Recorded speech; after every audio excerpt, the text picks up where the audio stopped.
use razors or depilatory cream. I'm sure as hell not going to use anything else like waxing or whatever the fuck, because that hurts so much, and no. Well, I mean, I wax sometimes, and sometimes I shave, but the waxing, it hurts more the first time, and then it's less painful the more often you do it. But at the same time, like that first time, Jesus. Yeah, and no, I'm not going to do it. Like, I once tried to wax my right leg with like not warm wax, but like those like strips of paper that you put, and I put it on my leg, and then I was running around with that for 5 hours, I think, because I could not get it off my leg again because it hurt so much. Yeah, especially if you have really sensitive skin, it's tough. It's tough. Yeah. And they tell you to take ibuprofen before you get waxed, which is just like, it's like a warning you, like, warning, this is going to hurt. This is going to cause inflammation. Oh, God. Yeah. So no, I don't want to do it. One thing that I also found interesting, and I already said that before, even when it comes to body hair, there are different types of body hair, not just as opposed to like hair on our heads, but there are also, at least this is, what I experienced, different levels of taboo. Oh, yeah. Connected to different types of body hair. Like, armpit hair is absolutely taboo for women. Except that, like, I feel like in Europe, at least until like the 80s and 90s, armpit hair was fine. I mean, I saw it in like France and Germany and... Yeah, I'm talking about now. Oh, yeah, sure, now. So you feel like even in Europe now, armpit hair is like no? Yes. Okay. Because I usually don't shave under my armpits, and when people see that, I see the look on their faces, and it's of course different in feminist circles, sure. And I think it's changing again. I think feminist women have worked very hard to normalize armpit hair again. Yeah. And so I think it's changing again. But at the moment, I think it's still something very taboo in like broader society. Yeah. Then hairy legs for women are very stigmatized. Yeah, they are. It's funny. I feel like, I don't know if you've got this in Austria, but in the US, we have this kind of thing that in the wintertime, a lot of women don't shave their legs because they're covered by tights or pants or whatever. And what's the point? Yeah. Like, no one's going to see my legs anyway, so it doesn't really matter whether I shave or not. Yeah, exactly. Then vulva hair needs to be at least well trimmed. I think there's not like this absolute norm that it needs to be completely gone, but it's supposed to be like trimmed. Yeah. And then what I find interesting is that hairy arms or forearms are not really considered a problem, at least not in Austria, where I'm from. Okay, here's the thing though. It's a cultural thing. Yeah. If you like are a member of an ethnic group that has really hairy arms, oftentimes women in those kind of cultural groups will wax or at least bleach the hair on their arms. And so I think it depends on how hairy your arms are and how uncomfortable you feel with them. Mm-hmm. Yeah, and I also, increasingly notice that the women in my life also start shaving their forearms. Shaving? Yeah. Oh, Lord. Oh, my God. Well, no, I mean, it's just like, I don't know. I mean, I have hair on my forearms, but it's mostly blonde because I'm often in the sun during the year. It gets darker, obviously, like in the wintertime, but it's mostly blonde right now because I was in the sun a lot in the summer, and I run, so I'm often in the sun. And I can't imagine shaving it. Although I will say I have hair on like my fingers and my toes, and I definitely shave that because that's just weird. Okay. So you're basically a hobbit.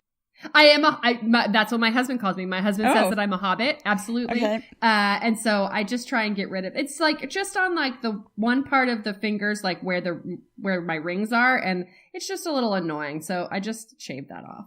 Okay. I don't know. I mean, fair enough. Yeah. But what I find interesting is that there's like different, like, there's different, ideas connected to different types of hair. Absolutely. Yep. And what I also find interesting is that, similar to the stigma surrounding periods, disgust is at the center of it. So female body hair is disgusting. Female period blood is disgusting. I find that interesting, that it's usually around, like, that the female body is something that is so often considered disgusting for the things that it does naturally. Well, and what I think is actually very interesting with body hair particularly is, you know, it's a normal thing that happens with puberty. And so when you tell women that they're going through puberty, and this is with menstruation too, when you tell women that the process of going through puberty makes them disgusting and that they have to be more like they were pre-puberty, what is that saying about our culture, that they want to keep women as children? And what is that saying about men who are only interested in women who look prepubescent? Like, that's, I mean, I call into question what the motives are for keeping women hairless, completely hairless, when we all know that body hair is connected with women becoming, like, girls becoming women. Yeah. And so what culturally are we telling women, if we are telling them that they need to stay children? Yeah, yeah. I'll talk a bit about later on, actually. But yeah, that's a very interesting part of what, like, the whole, infantilization aspect of body hair removal. Yeah. One thing that I also find interesting and very problematic is that a lot of the processes of hair removal are very painful. Oh, yeah. And yet it's considered absolutely necessary. And men are absolutely, like, completely free from this sort of policing. They don't have to go through a physically painful process regularly in order for their bodies to be acceptable. Unless they're bodybuilders or masochists. Why do you keep talking about bodybuilders today? Like, what's going on? Have you seen male bodybuilders? I have. They're like greased up and hairless. I know, but it seems to be on your mind constantly. No, that's the only time I ever see men waxing or like caring about body hair. Yeah. And it's such an extreme example, right? I mean, it's like absolute extreme of like body modification and body Yeah, but then that's only like the norm for men that are already extreme examples of body modification, not for regular men. Like, absolutely. Yeah, and for women, it's everyone, all women. So, as always, we did a lot of research on the subject. And one of the things that I found was a 2013 study by Brianne Fahs. F-A-H-S. Thank you. And it's a study about women's experiences and thoughts and feelings about their own body hair. And the result of the study were that most women were very disgusted by the idea of body hair, both of their own and the idea of other women having body hair and allowing the hair to grow. And the second part of the study, and that's very interesting because Fahs, F-A-H-S. That's her name. You just pick a pronunciation and you may be wrong, but like just own it. Yeah, just do it. So she challenged the participants to allow their body hair to grow for 10 weeks. And they were supposed to keep a journal about their experiences. And the results revealed that the participating women thought obsessively about the body hair and then even refused to interact with others during the experiments and like go out and stuff like that, so that others don't see that they have hair growing on their bodies. Sure. Which is so weird because especially in a society where women were constrained to the private sphere for such a long time, that body hair then again is something that constrains them to not, it's just something that I found like very, troubling. Yeah, sure. I mean, if you feel like if you have underarm hair and you find that that's shameful, you're far less likely to like raise your hand or give someone a hug or things like that. And I watched, there was a commercial for like a clinical strength deodorant or antiperspirant probably. And it was women who like have armpit stains or armpit, when they sweat a lot. And so you can see the sweat under their armpits. And like these women didn't want to raise their hands or didn't want to do like activities that would expose their armpits. And it's the same thing with body hair. We pathologize it and say that like these women there's something disgusting about them. There's something wrong with them. And so we have to come up with a solution. And the solution is to remove the hair. The solution is to give them chemicals in order to keep them from sweating so that they don't expose their natural body processes instead of making those natural body processes normal. Yeah. The solution is to remove the body hair or to remove the women altogether if they refuse to remove their body hair. Yeah. And it's something that I've noticed in conversations with friends, and also in the way that I react to my body hair, that it's something that's very often so shameful that it affects whether they interact with others and the extent to which they interact with others, that it confines women and limits them. And actually for a long time, and I would say even now still, one way to denounce feminists was calling them hairy-legged. That's one of the things. Yeah, so... And that goes along with second wave feminism and second wave feminists trying to subvert beauty standards that in the 70s. But I found it very interesting that it's something that was used to kind of shame women for being feminists, because apparently being hairy-legged is such a terrible thing that it's a word that you can shame someone with.